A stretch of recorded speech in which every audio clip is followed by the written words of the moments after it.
Assalamualaikum warahmatullahi wabarakatuh. Kami dari kelompok 3 mata kuliah Studi Quran dan Hadis akan menjelaskan tentang materi ilmu maki dan madani. Saya Mustafa Qasim dan rekan-rekan saya. Saya Risa Hailari Jalani. Saya Risa Hailari.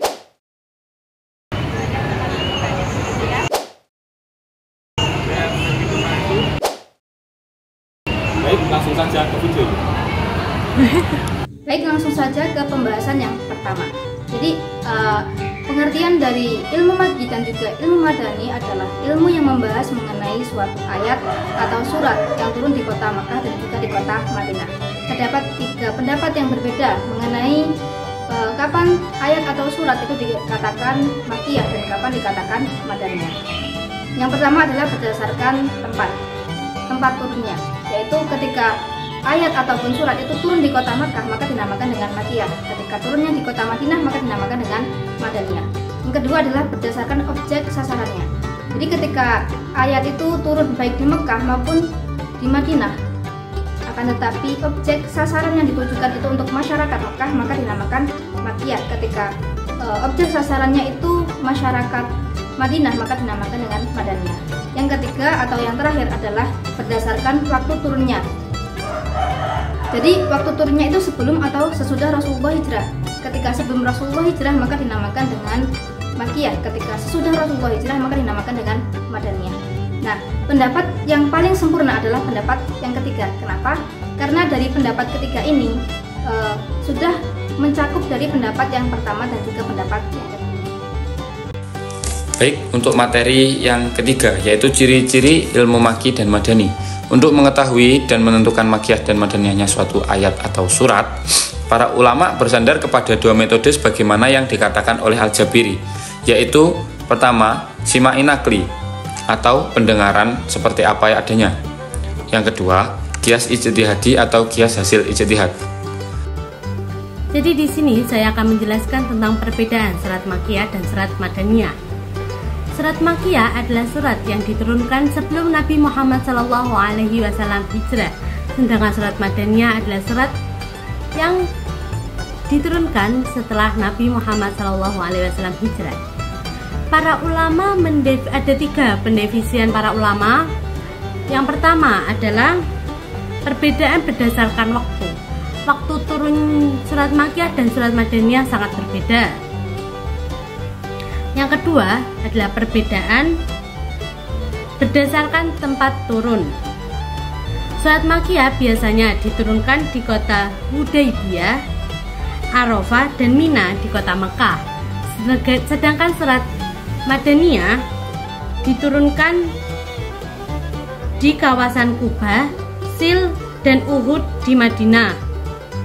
Terdapat beberapa pendapat yang menyebutkan bahwa surat-surat yang diturunkan di Baitul Maqdis dan Tabuk dalam perjalanan tidak secara tegas termasuk dalam kategori makiyah ataupun madaniyah.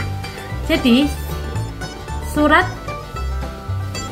surat yang diturunkan di kota Mekah maupun Madinah itu masih belum tentu fix, belum tentu benar. Seperti itu. Dan yang ketiga adalah perbedaan berdasarkan sasaran.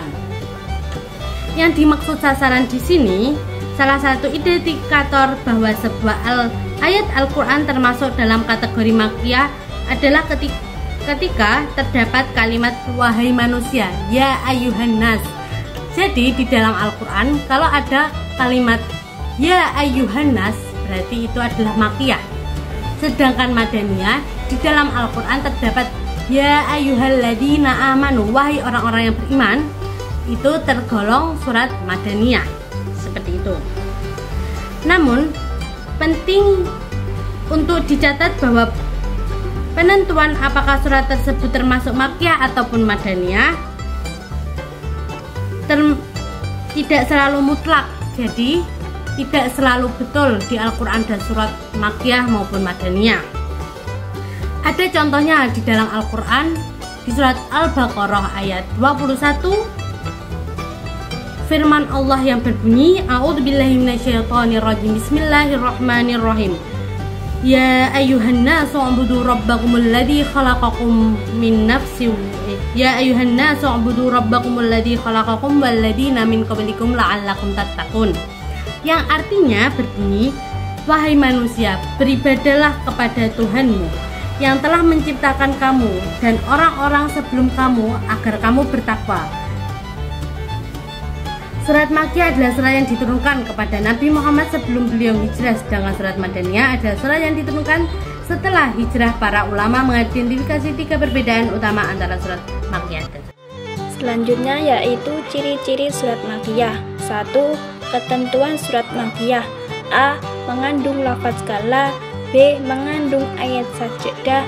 C. Dibuka dengan huruf tahaji atau alif, lam, mim, ra, ha, mim, dan lain-lainnya kecuali surat Al-Baqarah dan Ali Imran. D.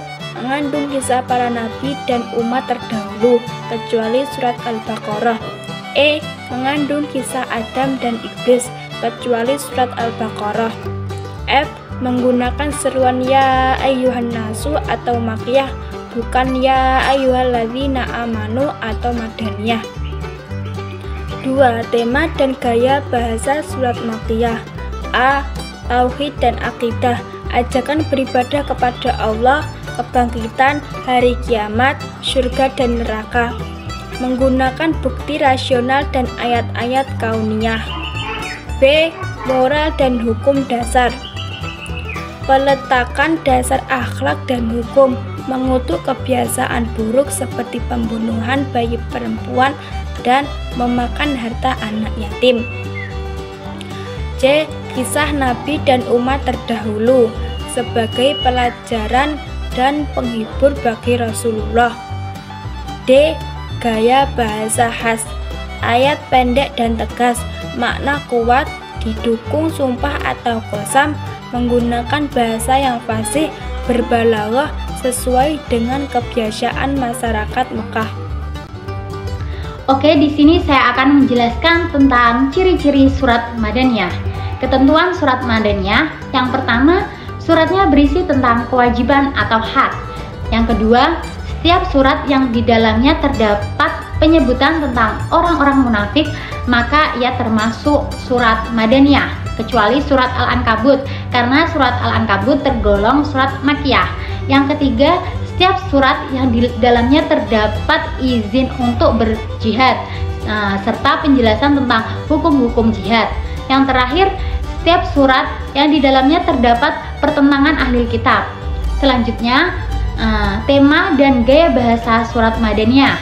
Yang pertama, penjelasan tentang pensyariatan secara terperinci, seperti penjelasan hukum-hukum amaliyah dalam ibadah dan muamalah, seperti sholat, puasa, zakat, nikah, talak, jual beli, dan lain-lain. Yang kedua, seruan terhadap ahli kitab dari kalangan Nasrani dan Yahudi. Yang ketiga, menyingkap perilaku orang munafik, menganalisis kejiwaan mereka, membuka kedok mereka, serta menjelaskan bahwa mereka berbahaya bagi agama. Yang terakhir, ada kebanyakan ayat dan suratnya panjang-panjang dan dengan gaya bahasa yang memantapkan syariat serta menjelaskan tujuan dan sasarannya, karena penduduk Madinah bukanlah seperti penduduk Mekah yang ahli dalam balaghah dan fasih. Yang selanjutnya yaitu manfaat mempelajari ilmu Makki dan Madani. Pengetahuan tentang Makkiyah dan Madaniyah suatu ayat atau surat mempunyai beberapa faedah atau memberikan pengaruh positif yang sangat besar sekali, baik terhadap penafsiran Al-Quran atau dalam berdakwah. Di antaranya, yang nomor 1 yaitu untuk dijadikan sebagai alat bantu dalam menafsirkan Al-Quran. Dalam penafsiran Al-Quran sendiri, kita sebagai umat yang biasa saja, yang awam, itu pasti membutuhkan suatu alat bantu agar dalam penafsiran Al-Quran tersebut biar lancar dan tidak terjadi kekeliruan atau keselewengan dalam mempertafsirkan Al-Quran. Yang kedua, Dengan ilmu ini, seseorang akan mengetahui sejarah pensyariatan, hukum dan proses terbentuknya sebuah hukum secara bertahap-tahap. Maksudnya dalam hukum, misalnya kita sudah di era teknologi ini, kita pasti sudah butuh hukum, dan hukum tersebut harus didasari juga dengan latar belakang yang dari agama sendiri, yaitu dari Al-Quran. Nah, yang ketiga, ilmu ini dapat meningkatkan keyakinan kita terhadap kebesaran, kesucian, dan keaslian Al-Quran. Nah, di dalam ilmu ini, apabila kita sudah menanamkan dalam hati, maka keyakinan kita terhadap agama Islam itu sangatlah pekat. Nah, sangatlah pekat. Dan kebesaran, kesucian, dan keaslian Al-Quran tersebut itu bisa melekat dalam hati kita.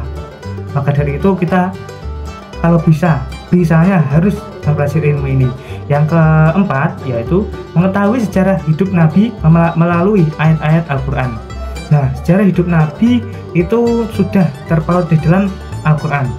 Nah, sesuatu yang sudah dilakukan Nabi itu lebih ke arah yang positif untuk kita tirukan, karena Nabi sendiri adalah suatu panutan untuk semua umat. Kita sebagai umat harus menganut Nabi Muhammad SAW, nah, maupun semua Nabi yang ada dalam Al-Quran. Oke, terima kasih. Sekian pemaparan materi dari Bapak kami. Bila ada kurang-lebihnya mohon maaf. Wassalamualaikum warahmatullahi wabarakatuh.